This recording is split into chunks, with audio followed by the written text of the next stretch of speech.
आज मैं आपको एक ऐसी कहानी सुनाने जा रहा हूँ कि तीन विद्वान अलग अलग विद्वान कहते हैं कि उचित स्थान पर रहना चाहिए और उत्तम क्वालिटी का भोजन करना चाहिए और बताते हैं कि ऐसी औरत का भोजन कभी ना खाएं जिससे आपकी दृष्टि वगैरह सब नष्ट हो जाती है। आज मैं आपको उसी कहानी की कड़ी में लेकर चल रहा हूँ, ध्यान से सुनिए। प्राचीन समय की बात है, एक शंखपुरी राज्य था। वहाँ एक शंखदृष्ट राजा रहते थे। उनकी सभाएं लगती थी, उनका दरबार लगता था। एक समय उन्हीं वहाँ तीन विद्वान आए तो वो बोले, महाराज मैं स्थान परख के बता देता हूँ कि आप एक ऐसा स्थान है। महाराज बोले, इससे बड़ी क्या बात है कि स्थान परखने वाला मुझे व्यक्ति मिल गया है।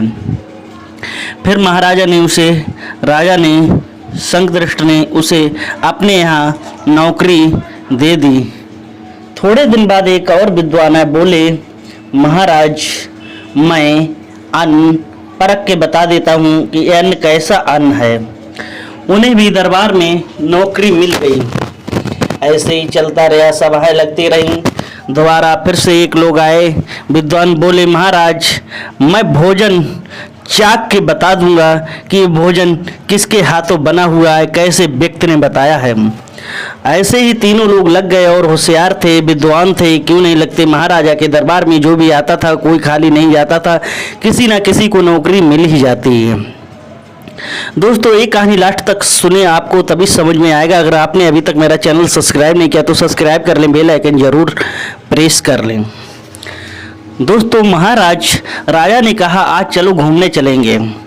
तो राजा ने उसी व्यक्ति को साथ में लिया जो स्थान परखने वाला था। रास्ते में चलते चलते शाम हो गई। एक गांव था, गांव के बाहर में एक मंदिर था। उत्तम स्थान था जहां एक झोपड़ी थी, एक चारपाई बिछी हुई थी। राजा ने कहा, अगर गांव में जाएंगे किसी के पास व्यवस्था होगी सोने की या नहीं होगी, इसलिए मैं यहीं सो जाता हूं। मगर वहां मंदिर था, शंकर का, एक झोपड़ी थी, उत्तम स्थान था, मगर वहां निवास स्थान किसी का नहीं था।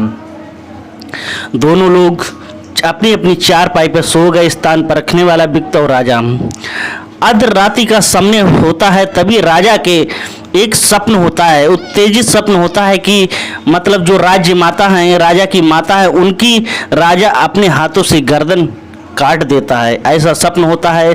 तभी विद्वान को उठाया जाता है, स्थान परखने वालों कि हे विद्वान, मुझे ऐसा स्वप्न हुआ है कि मतलब मैं अपनी राज्य माता का गर्दन काट रहा हूँ। मुझे लग रहा है राज्य माता किसी संकट में है, चलो अभी घर पे चलना चाहिए। विद्वान कहता है, महाराज जो तुम स्वप्न देख रहे हो ये मुझे पहले से ही मालूम है। कि अरे आपको पहले से क्या मालूम है? मुझे मालूम है, जो ये स्थान है, क्योंकि यहाँ एक पुजारी रहता था, उसकी साथ में वृद्ध माता रहती थी। उसने पुजारी ने अपनी वृद्ध माता का गर्दन काट दी, जिससे मतलब उनकी मृत्यु हो गई। इसलिए ये स्थान है अपवित्र हो गया, इसलिए यहाँ पे कोई रहता नहीं है और ना कोई पूजा करना आता है, ना कोई गांव वाला आता है। फिर राजा सुबह उठे और चले गए। जब दरबार में पहुँचे, महल में पहुँचे, देखा सब लोग कुशल मंगल हैं।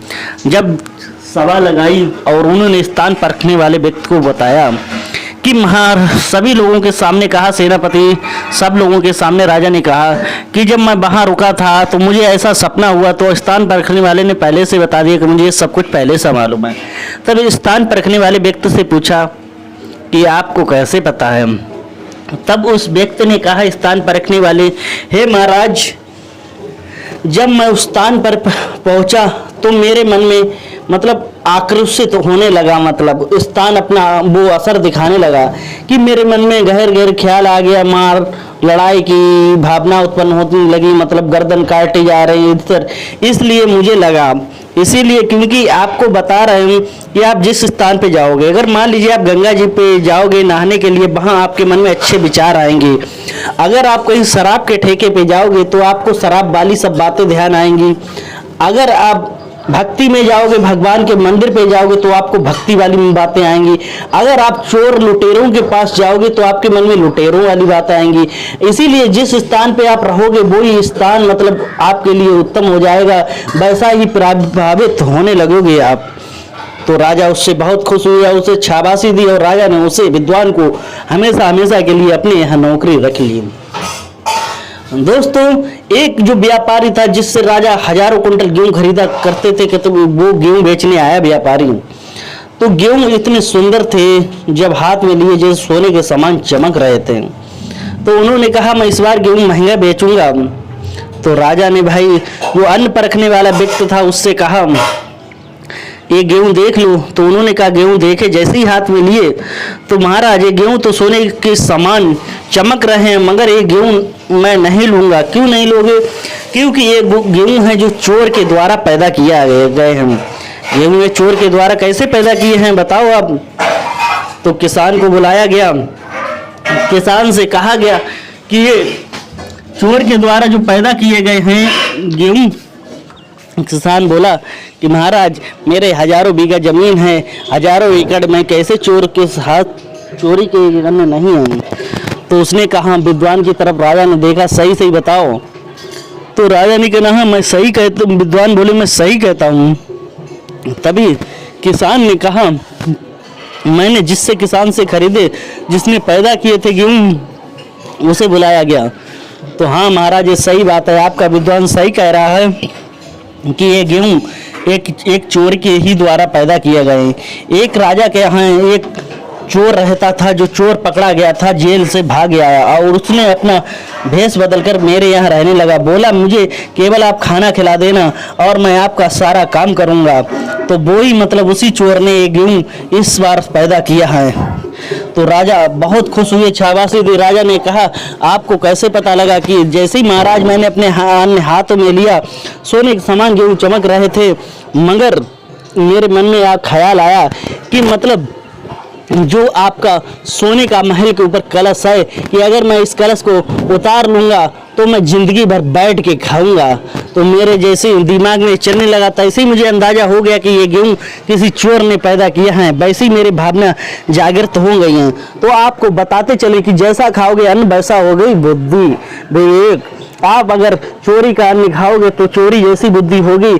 अगर बेकार लोगों का, व्यापारी का कमाया हुआ अगर भोजन खाओगे तो व्यापार जैसी बुद्धि होगी। जैसे खाओगे अन्न वैसा होगा मन, लोग कहते हैं।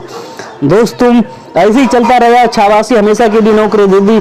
अब बात है तीसरी बार, एक आया कि मुझे रसोईया खाना बनाना अच्छा लगता है, मुझे एक नौकरी दे दो। महाराज इनका चलो तुम्हें एक खाना बनाने वाली नौकरी दे देता हूँ। तो उन्होंने खाना बनाने की नौकरी दे दी। तो उसने महाराज बोले मुझे आपका परीक्षण करना है। तो उसका परीक्षण करने के लिए रसोईया ने इतना अच्छा खाना बनाया, इतना स्वादिष्ट खाना बनाया कि अभी तक जब राजा के लिए बुलाया गया खाना चखा तो इतना स्वादिष्ट खाना आज तक उन्होंने खाया ही नहीं था।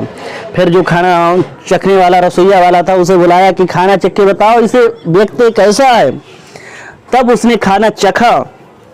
उसने कही महाराज ये खाना नहीं खाना चाहिए, अगर जिसे आपने रख लिया तो हमारे यहाँ जितने जो खाना खाएंगे सेनापति, ये लोग लुटेरे हो जाएंगे, चोरी करने लगेंगे, चबारी करने लगेंगे, तो इनकी लुटेरे जैसी बुद्धि हो जाएगी।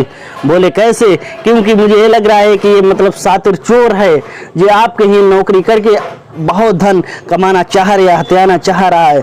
तभी उसे दरबार में बुलाया। उस रसोईया को कही ये बताओ, आपको मैं धन्यवाद देता हूँ, आपने इतना अच्छा भोजन बनाया है, मगर ये बताओ आप पहले क्या करते थे?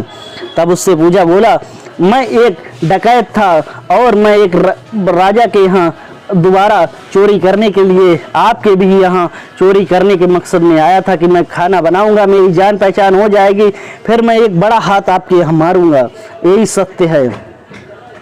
तो महाराज ने उससे अन्न से, जो अन्न का परख करता था, मान लीजिए खाना का, उससे पूछा कि आपके मन में कैसा पता लगा कि ये चोर है?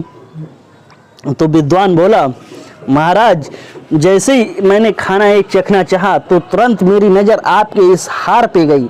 मैंने सोचा कुछ नहीं, ये हार अगर मुझे मिल जाए, चोरी करके ले जाए तो हम जिंदगी भर बैठकर ऐसे खाएंगे। अब इसके मन में चोरी की चवारी की बातें चलने लगी। दोस्तों क्योंकि जब उससे राजा ने कहा कि आपको कैसे पता लगा, तो उन्होंने ऐसे ही बताया कि मेरे जो मन में मतलब आपका हार है कि मैं ये चुरा लूँगा तो ये मतलब हमेशा बैठ के खाऊंगा। दोस्तों ऐसे ही कहते हैं कि अन्न हमेशा, अगर खाना में बाल निकल आए तो नहीं बाल निकल आए तब नहीं खाना चाहिए। अगर खाना किसी अशुद्ध नारी के हाथ से बना हो तो भी नहीं खाना चाहिए, जिससे कि आपकी बुद्धि विवेक सब नष्ट हो जाएगी। क्योंकि कहते हैं जैसा खाओगे अन्न वैसा होगी मन, जैसे मतलब जैसा जो लोग जैसा खाना खाते हैं वैसी उनकी बुद्धि होती है, वैसे ही उनका सोच होता है। दोस्तों अगर आपको ये कहानी अच्छी लगी तो शेयर करें, चैनल को सब्सक्राइब जरूर करें। आपको ऐसी अच्छी अच्छी कहानियाँ मैं आप तक पहुँचाता रहूँगा। धन्यवाद।